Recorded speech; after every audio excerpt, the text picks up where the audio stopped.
Hello, my dear friends. You're in the Military of Summary channel, and today we will discuss the situation in Ukraine on the 13th of October of 2025. Today we have a lots of very interesting updates, so let's start. Now it's become clear that most likely Ukraine will attack Russia with Tomahawk missiles in coming days. Today we got lots of very interesting statements that were made by different European politicals that confirm this information. The European Union's chief diplomat Kaja Kallas arrived in Kiev, and during this visit she made lots of very interesting statements. She stated that the European Union welcomes the transfer of Tomahawk missiles to Ukraine. The thing is that the Tomahawk missiles haven't been transferred yet, but the European Union is already welcoming this. Furthermore, we got a very interesting statement made by President of France Macron. Today, Macron stated that Russia will have to pay if it continues to persist in its belligerent stubbornness and refuses to come to negotiation table, warned French President Macron following a phone call with Zelensky. So most likely Zelensky told Macron that in coming days Ukraine would be ready to begin attacking the territory of the Russian Federation. And the most interesting is the statement that was made by the German intelligence service. German intelligence warns of risk of a hot confrontation with Russia. The president of Germany's Foreign Intelligence Service, Martin Jäger, stated that Russia's actions are aimed at undermining NATO, destabilizing European democracies, and intimidating the population. Russia can escalate the conflict at any time, and Moscow's hybrid method are creating a new level of confrontation.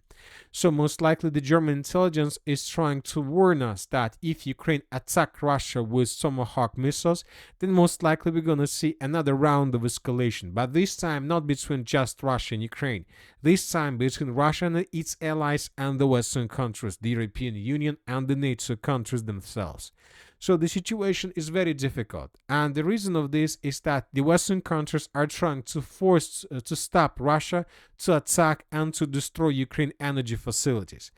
As of now, we are waiting for another massive missile and drone attack that most likely is going to take place during the upcoming days, and most likely at the same time Ukraine will counterattack Russia with Tomahawk missiles. The situation is going to be very difficult because Tomahawk missiles are not just the missiles that can fly deep inside of the territory of the Russian Federation.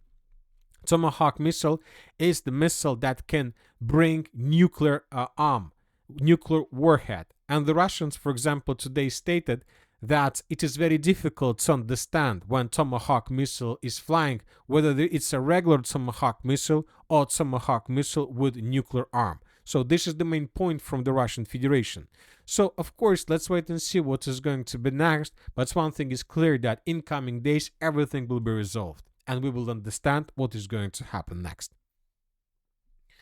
Now let's move further and let's discuss the situation along the line of combat contact. And first let's talk about the Pokrov's direction, because the most important and the most interesting updates are coming exactly from this area.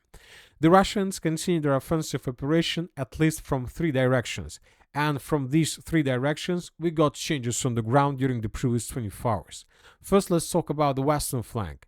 Today pro-Ukraine resources published this video, and here we can see how Ukrainians were attacking Russian soldiers along this tree line. Based on this video, we came to the conclusion that the Russians began offensive operation in the northern direction with the purpose to establish complete control over the territory and over the fields almost until the M30 road. So the Russians are advancing from the settlement of Kotlin Udachne in the northern direction with the purpose to capture these territories.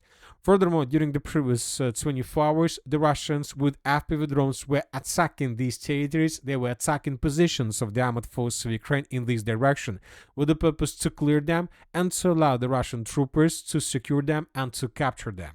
So as we can see, now we have lots of videos exactly from the area of Russian possible offensive operation.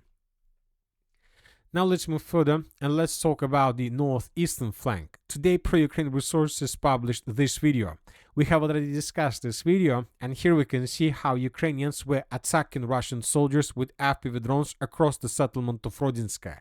Based on this video, we have adjusted the map. Furthermore, I would like to remind you that several days ago, we got reports that the Russians have already broken through this defense and captured physically cut the road TO 515.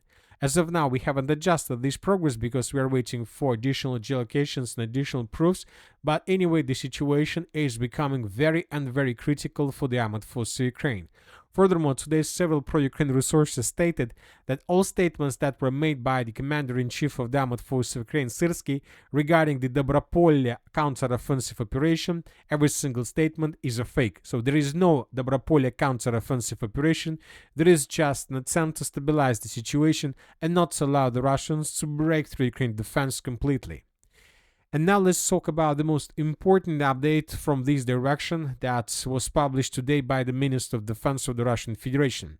And this update is coming from the southeastern part of the Pokrovsk agglomeration, from the territory to the east of the city of Mirnograd itself.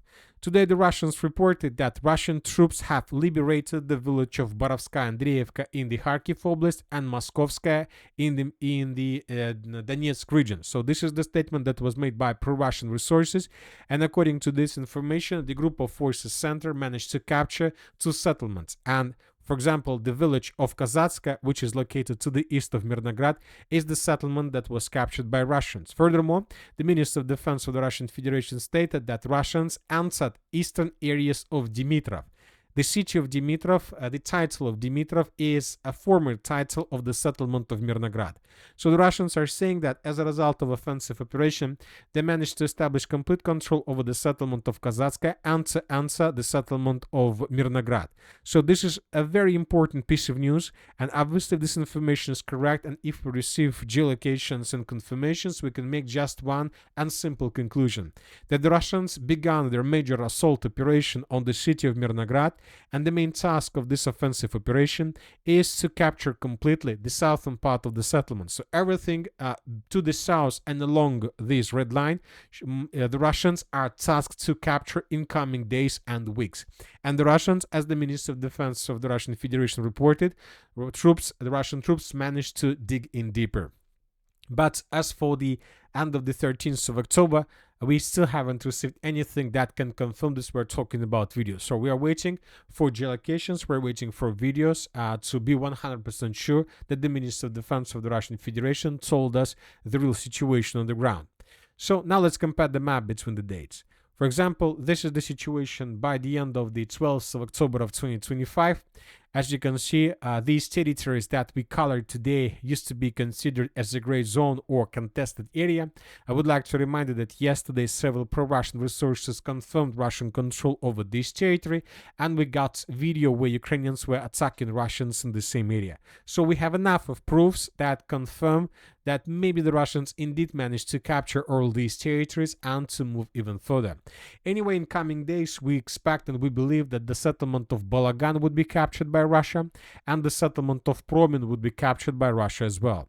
Then Russians will continue offensive operation further in 2 directions. The first one is the citadel in the central part of the city of Mirnograd. We're talking about this high-rise building area, and Russians will try to outflank the Mirnogradskaya mine, which is located in the southern part, and this is the territory we're talking about.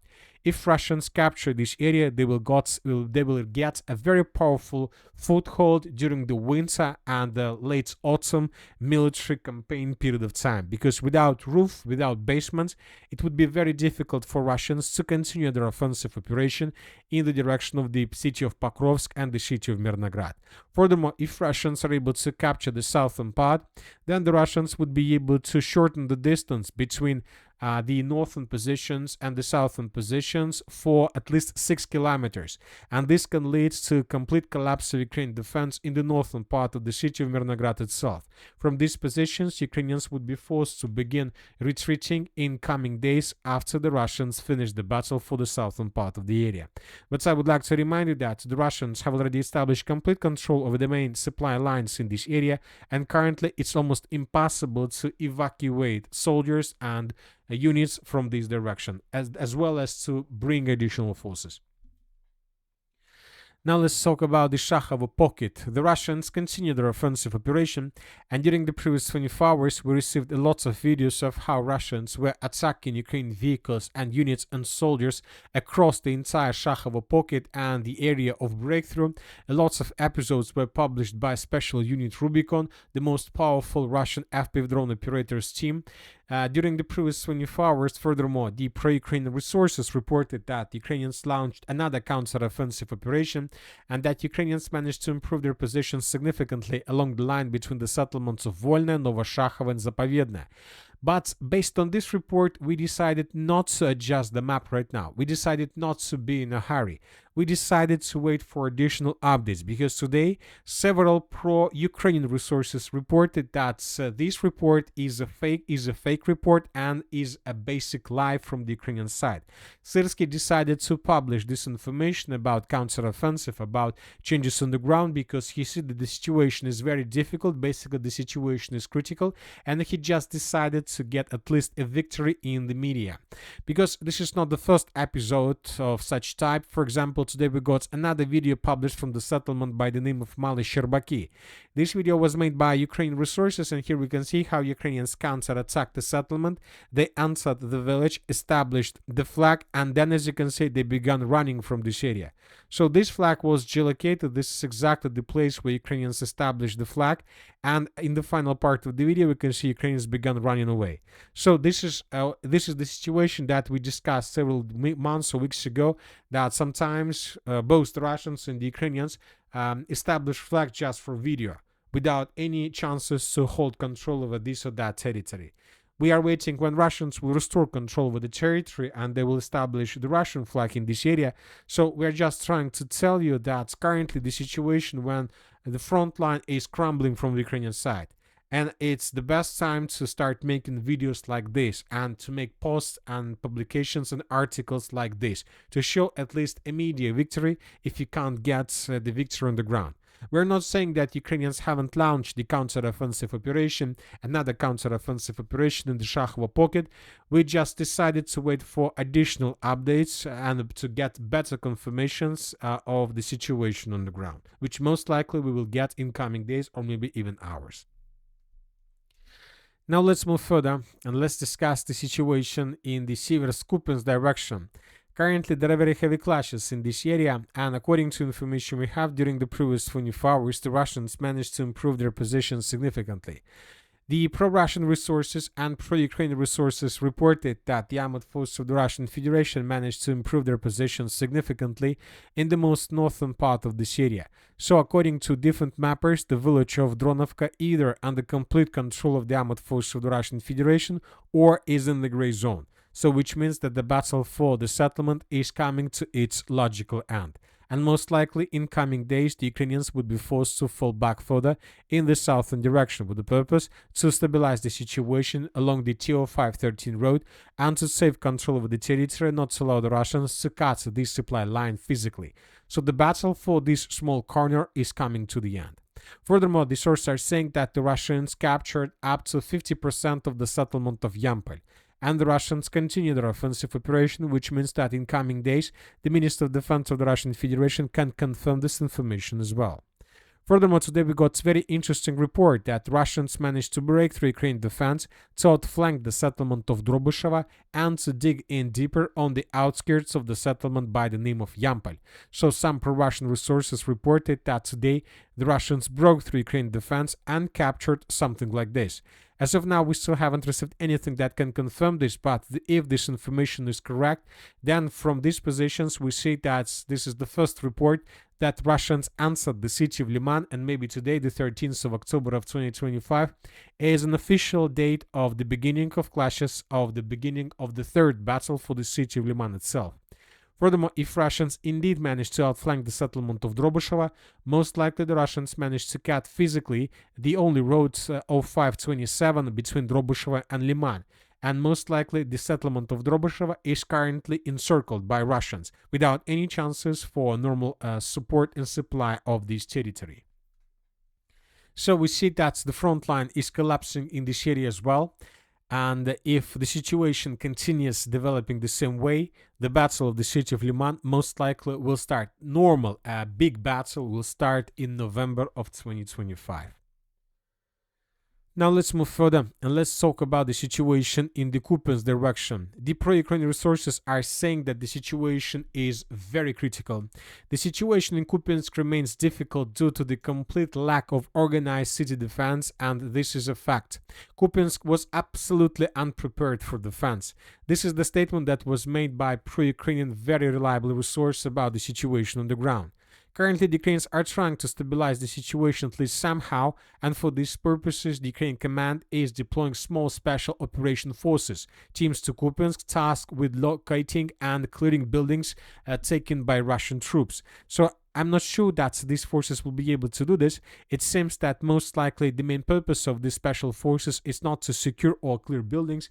The most important purpose of them is to control and to support a corridor for evacuation for those Ukrainians who are currently blocked on the eastern bank of the river Oskol. Ukrainians currently need to maintain this corridor for evacuation, because if they don't maintain the corridor, most likely thousands of Ukrainians would be caught in cauldron on the Russian side of the river Oskol. Currently, the river Oskol is under complete Russian fire control. Furthermore, we got another very important statement made by a pro-Russian resource, not so reliable, but anyway. The source stated that Russians crossed the river of Oskol also in the vicinity of the settlement by the name of Sinkova. Now there are very heavy clashes for this territory, and if this information is being confirmed, then this is going to be the end of the Kupiansk offensive operation from the Russian side and the end of the Kupiansk defense operation from the Ukrainian. And that's it for today. Military of a Samurai channel reminds to condemn any violence in the world. Thank you for watching. Subscribe to my channel, put your likes, join my Patreon, and have a good day. Bye bye.